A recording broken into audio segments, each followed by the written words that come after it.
Lucasfilm and Star Wars specifically, so it's really, really an honor to get somebody that's been involved with the brand that we love so much in so many ways. But my first question for you, Don, is that every kid growing up, it seems like, wants to be in movies somehow. So, were you one of those kids, and what movies inspired you that would have maybe brought you to a convention like this growing up? Yeah, actually, well, I got into wanting to be in filmmaking when I was, I think, about 6 years old. And my cousin, who was a little bit older, thought she'd scare me by making me watch Frankenstein, Boris Karloff Frankenstein. And it did the opposite. I loved it. And so that started me. So I was into monsters when I was a kid. And I was into Planet of the Apes and King Kong and all that stuff. I had an affinity for apes for a while there. And actually, that's the reason I went to see Star Wars, because it had a big ape in it. I thought, cool. So, yeah, and then two things happened the year Star Wars came out. Was I grew up in Chicago, and I worked at an amusement park called Old Chicago. Sure. Oh, I remember Old Chicago. Bolingbrook, Illinois. It was an indoor amusement park. Yeah. It was like going to the shopping mall, but there's roller coasters. Yeah, and it was the noisiest place. I worked in the games, where people throwing balls and stuff. Skee ball. Yeah, the one I worked with is, they had to knock down the 3 clowns with a ball. Wow, yes, I actually competed in that. You might have been there while I was there. Very well. Wow, small world. I got hit in the head with a ball one day. That was probably me. And that year, so that was the year Star Wars came out, 77, and that year Brian De Palma came to Old Chicago and was making a movie called The Fury, which was his next movie after Carrie, actually, I believe. Kirk Douglas was in it, Andrew Stevens was in it. And I got to watch them, the movie, if you've never seen the movie, which you probably haven't, but Andrew Stevens plays a telekinetic twin. Amy Irving is the other twin, actually. And the future Mrs. Spielberg, and the next Mrs. Spielberg. He gets upset with some people, and he makes a ride go through a window. So I got to watch them do all the special effects rigging, and got to meet the guy that did Tora, and the Poseidon Adventure, and Starring Inferno. This really great old guy, 80 Flowers. So I befriended those guys, and so it was a double 1-2 punch. It's like it sealed my fate that I was going to be in filmmaking from that point on. So I saw Star Wars, and that movie came down, and got to watch it. Well, and just so you know, beyond Star Wars movies that Don's been a part of, it's really unbelievably impressive. The Fly 2, Radioland Murders, Indiana Jones and the Last Crusade, Ghostbusters 2, of course, all of the prequel films, The Matrix, Peter Pan, Van Helsing, Transformers, Evan Almighty, Pirates of the Caribbean, so, a few hits. Wow. Yeah, just in the right place at the right time, really. Right. So how did your beginnings with Lucasfilm come? It was through ILM, right? That was your... No, actually, what had happened is I moved out to California to work on The Fly.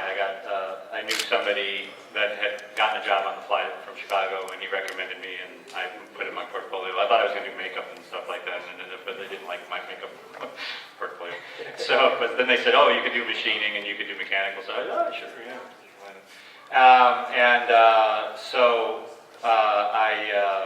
I got the job doing that based on when Star Wars came out. I built my own R2-D2, so full-size radio control, and just on your own, just to do it. Yeah. Oh. Yeah. And so based on that is why I got the job on The Fly. So then in 1987, I met a guy named David Schaefer, who was doing all the personal appearances for Lucasfilm with R2-D2 and all that. And he was leaving to go to Disneyland to work for Disney. And they needed somebody to fill in for him. And Lucasfilm had just signed a 3-year contract with Panasonic to do a bunch of television commercials with the Star Wars characters. And they needed someone to operate R2 off and on for the next 3 years. And so that's how I got hired. Wow. And then you got the gig as the official archivist. Yeah, well, that tripped in the back door on that one, too. The archives were just a big warehouse at the time. And, a smaller warehouse than what they are right now. And they needed somebody to clean it. And so they hired me for 2 weeks, and I stayed for 7 years.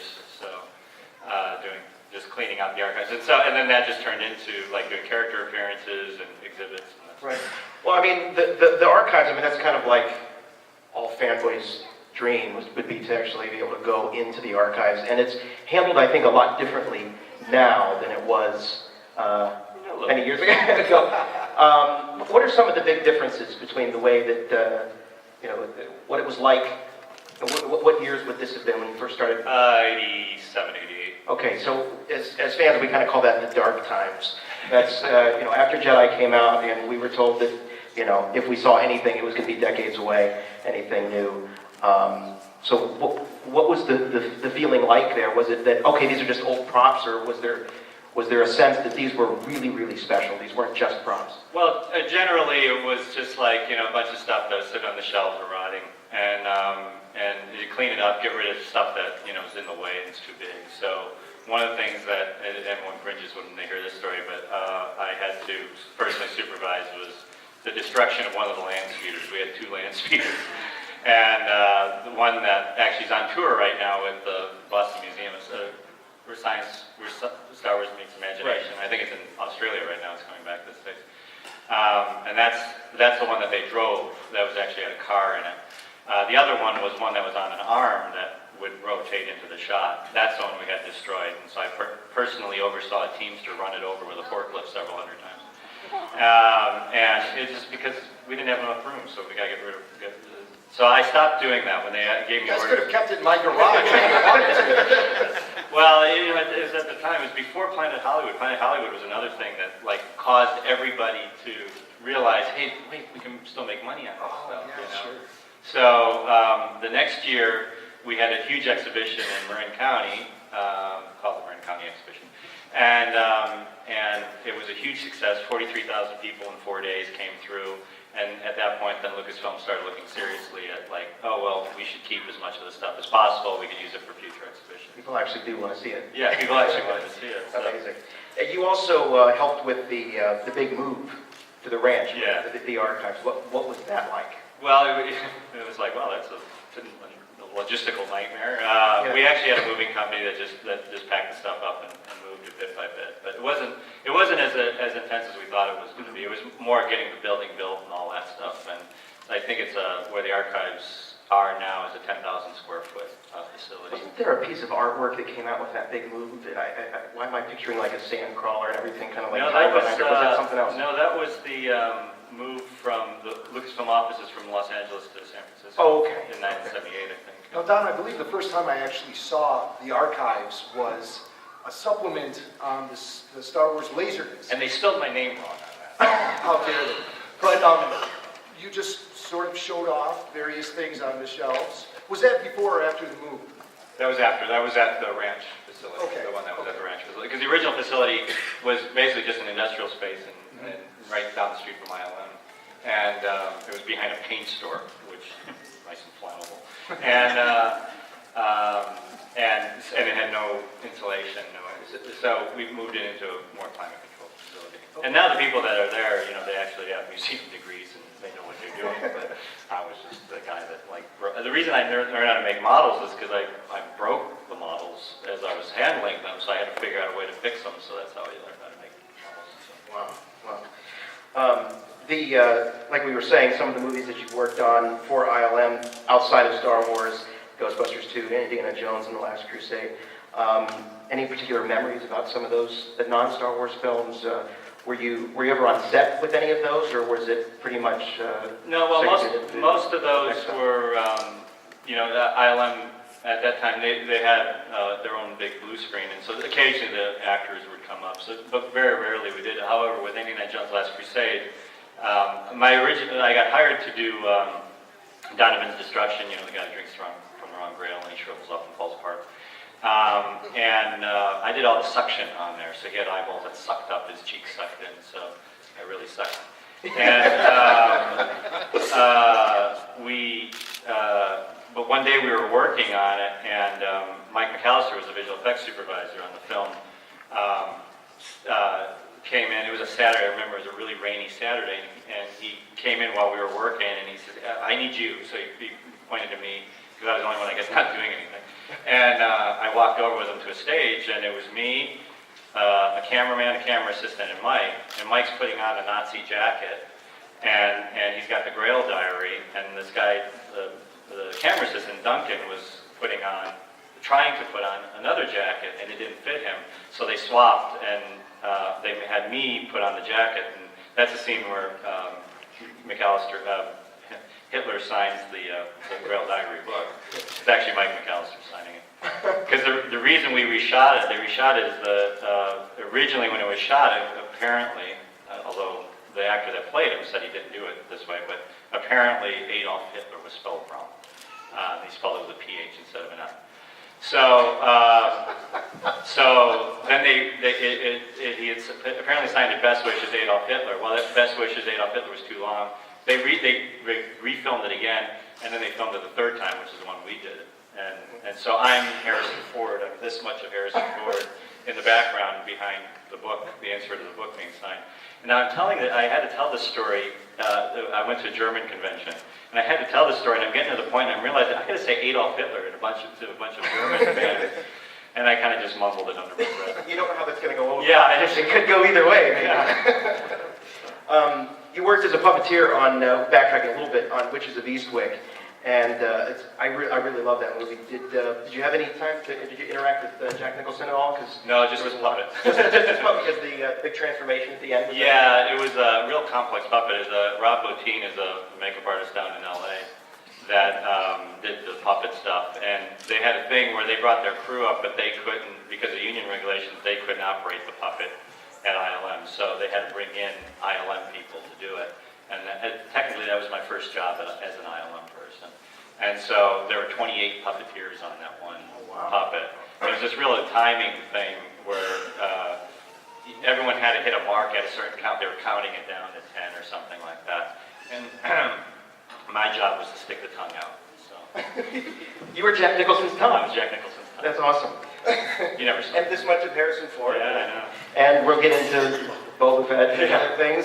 But one of the first, I don't know, Jim, you got a few years on me, so maybe you can correct me. You have a much better memory than I do. But one of the first real non-film appearances of Darth Vader that I remember was that Energizer Bunny commercial. Yes. And it came at a time when you weren't seeing Vader unless you were watching on your VHS. Right. Don, it seems like that kind of marked a new era where these characters were being utilized a little bit more and more. What was that? Was that big news when it was like, yeah, we can use Vader? Well, it was the first time that George agreed to using Vader in a non-Star Wars thing, I believe. And the funny thing was that I don't know if you guys remember that period at all, but Energizer was doing this it's called Get the Bunny routine. And they were trying to do famous villains from movies. So they did the Wicked Witch of the West. I think they did a James Bond type character. They did several of them, and they originally approached Lucasfilm to do it because the original concept was the actor Rip Torn was the head of what's the name of the opposing battery company? I can't remember. Duracell. No, they had their own made up one. And the idea was that they were at a board meeting, and the camera started on Rip Torn, and they would pull back, and as you pull back, he's saying we've got to get the bunnies, all this thing about how the bunny's destroying us and blah blah blah, and it was pulling back across the boardroom table, and as they do that, they would reveal each one of the villains that that were going to be used, and then finally the camera settles on the very last villain, and it would have been Vader. And you just hear the breathing, and as you wish, And then that was the end of that commercial, and so the next commercial was going to be one of these villains going after. Well, Lucasfilm said no to that original concept. Oh. And there's another one remind me about Pepsi and Coca-Cola too. Oh, all right. The other day my son said, he says, well, you got a lot of good stories when you go there. He says, but you can't tell most of them. So after they didn't do that first commercial, and so they did the other ones with the Wicked Witch and the other villains and stuff like that, and they became so successful, and George saw how nicely they were treating the characters and stuff like that. So then he agreed to doing it, and so that's when the one in the City Chamber came up, and that was Tom Bealey, an actor who played Vader since 1980 for us. In that, with an original costume and everything like that. Now, my question is, Was there part of the set actually rebuilt, or was that done? It was rebuilt. Yeah, it was rebuilt. Oh, it wasn't stock footage? No, there was some stock footage mixed Uh-huh. in with it, but we did it on a soundstage in Los Angeles. Yeah. And it was like, you could only really see it from one angle. The lighting was dead on, though. Yeah, well, they used the blueprints from the original set Oh, to rebuild it. And actually, my hand's in that one too. Is it really? And there's a 60-second version, and you see the Imperial officers, and then you see a hand following up a pink dot, and that's my hand. I'm also the one that swipes the lightsaber right in front of the bunny and cuts the thing, because Tom was tired, and they wanted to be able to hit the mark just right, and so I'm wearing the glove, and I swipe the. Wow. So the Pepsi and Coke. All right, so the Pepsi and Coke commercial, they wanted to do during Indiana Jones' Last Crusade. They wanted to do this whole thing where they do the whole last scene between choosing the Grail, and I think it was, I can't remember which one was which, and he drinks a Coke instead of the Grail, and then he shrivels up and dies. Cut to the Grail Knight saying he chose poorly, and Spielberg said no to that one. So. Oh, really? So for everyone who's keeping score now, you're Harrison Ford up to about the chin, okay? You're Jack Nicholson's tongue, and you're Darth Vader's hand. No, and yeah. Okay, all right. If you were a single man, I'm sure you'd be fighting off the lead. That's kind of good answers. So now we're up to about 1996 in Don's career. He comes back to ILM, and this is about the time of the special editions. When did you first when were you first made aware that they were prepping these films for a re-release? I'm trying to remember, because I actually lived in Australia for a little bit, and my wife's from Australia, so we got married and lived there for a little bit. And then I came back, and we built for character appearances for Fox. We built 18 Darth Vader costumes that traveled all over the world, and I think while we were there, they started talking about doing that. And then I stayed on as the archivist for a little bit, and then I came back. And the first thing I did when I came back to ILM was working on the special edition. Let me ask you about, when you talk about building 18 Darth Vader costumes, what do you use for the original specs? Is it the suit that was worn by... Yeah, well, we built them right in the archives, which was great. So we just pull one off the rack, build it. Well, we had a mold from one of the masks, and some of the parts were scratch built, and then, we just did assembly line thing. Right. Built. And so whoever was hired to do the gig had to obviously fit the suit. Yeah, we had a height requirement, and if they were too skinny, we had a padded suit that they wore underneath. So I would not... We had no control over what they looked like, actually. I would not have been Darth Vader. I would not have made the No. part. Afraid. All right, so getting back to the special editions, how did you end up landing those additional scenes? Well, when they were the producer, the ILM producer was running that, the shoot. They were trying to get all these masks and everything from the original films, and they had all these creatures that they wanted to put in. We called it Jedi Rocks. That was the sequence. And I'm not a big fan of the special editions, so don't tell anybody. But so it's okay, No one's listening. There's only really 2 good Star Wars movies, but that's another story. And not any of the ones I worked on. But anyway, that's another story. So they wanted to bring all these things, and they wanted the Biff guy, the guy with the big... Bark and Dan, yeah. Yeah, head thing. And a good friend of mine, John Berg, who did the Walkers for Empire Strikes Back, was one of the original Biff members and everything like that. And I thought it would be a cool little, tribute to him. He's not dead or anything, but a tribute to him. Now, I want to be a Biff. So I said, I know where I can get one of the original masks. I said, but I got to play. And they said, yeah, that's no problem. So I have, they got me to play it, and my friend Nelson Hall is the Greedo character. And actually, Nelson and I are in the special editions a number of times. We're all our body parts. are in that I'm an Imperial officer, and every fourth stormtrooper, when Han Solo turns the corner and sees all the stormtroopers, because they just had 4 of us as stormtroopers, and it just kept on duplicating us all over the place. So, and I'm the only Imperial officer with a mustache. Not that you could see me, but I'm up on the rails up there, and I'm a stormtrooper walking Vader to his shuttle. And after a while, Dave Carson, who was the visual effects supervisor on that, kind of banned Nelson and I from the set because we were like, he's like, isn't there anybody else that could play these characters? So we were shooting the Jedi Rock sequence that day, and it was sometime in the morning that George got the idea to put Boba in there talking to the girls, the dancing girls. And the dancing girls were actually ballet dancers from the Smuin Ballet in San Francisco. And so they were actually really choreographed dancers, and Nelson and I had to kind of make up our moves all by ourselves. And so George and Rick McCallum were laughing about what they thought was a very amusing scene. And then Rick calls me over and said, hey, is there a Boba Fett costume in the archives? And I said, well, there's parts, because we had just shipped off the good one to Smithsonian for a traveling exhibition that was going there. He says, well, at lunchtime, can you go up there and pull parts and you know, so we could have Boba Fett? And they explained what they wanted to do. And I said, oh, yeah, I already said no to George. And so I said, yeah, and so at lunchtime I went up there and got whatever I could. You know, I'm trying to, from memory, remember what parts are Boba Fett, because they were spread out in boxes all over. All the helmets were in one, all the jumpsuits were in another. And so we came back, and then we filmed all the stuff we had to film, and then at the end of the day we shot that scene, and I put the costume on. Now, mind you, I normally wear glasses. I've got contacts in right now, but I didn't have contacts at that time, so you'll see these pictures of me with glasses on.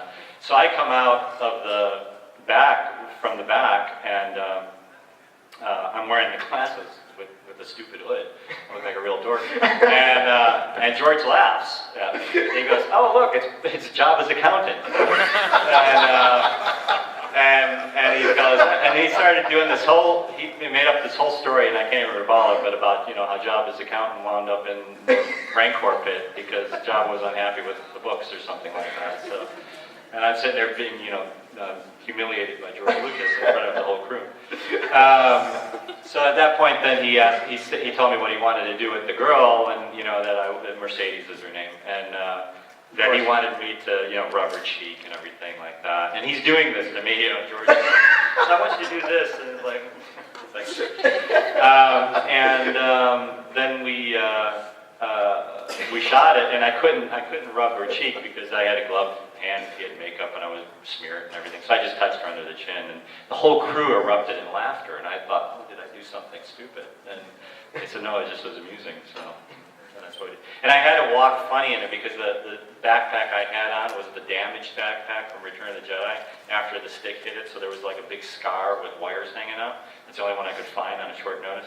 So when I walk out, I kind of had to do this kind of like sideways swagger so that I didn't expose the back to it. So that's why I walk funny in that shot. Well, I was going to say, it's funny that you mentioned that you said you walk funny, but I mean, I think there's amazing continuity. Still, I really do with that, and you, because we've talked to Jeremy Bullock before, and he talks about how once he saw the costume, he knew how he might move, how he might walk, and that sort of thing. Did you have any times where you like thinking, all right, how did he look? How did he turn? This kind of slow. You just did it. I had been it was all one day. They decided to do it, and you did it. Yeah, I had been in the costume before for like a character appearance. I had to do a character appearance, and nobody else was available, so I went in the costume before. But yeah, you know, I'm not an actor, so I don't think about those things. I just try not to trip, you know, and fall over anybody. And the funny thing was actually we watched the film. Again, I'm having my hand up like that, and in one shot there's a tube there, and in another shot the tube's not there because it's fallen off between shots, and we didn't bother replacing it. So there's the continuity over there. And then there's another shot where I kind of like look over at the camera. And we're all talking. Now, Mercedes is talking to me, and there's another girl there, I think her name is Danlin, talking to me. And they were actually saying very rude things to me. and I'm like, you know, I didn't know what to say. And then talking about your rocket pack, yeah, and things like that. And nice missile you have, all that stuff. And all of a sudden George says, "Oh, look over here," and we all went, "Huh?" And that's the shot that's in the film because we all kind of like, he wanted us to like look away or something. Huh. So, Wow, so you just never know when he's... yeah, it was all 5 minutes it took to shoot. Wow. And pretty much everything that we shot is in the film. All right, so any questions, by the way, right, so far? We're going to get into the prequels here. Any questions for Don on the special editions? Play Boba Fett. Do you get asked to sign pictures of Boba Fett? Yeah. Yeah. I mean, are you still keeping score, Jim, on all the characters? All the official picks we need to get on the side? Oh, we got the Biff horn player, right? He's the horn player. And then we have Boba Fett, Darth Vader's hand. Do you get like 8x10s of Darth Vader's hand? Just no? No. Maybe somebody here will be the first this weekend. Sign the glove of Darth Vader. Yeah, there you go. Right.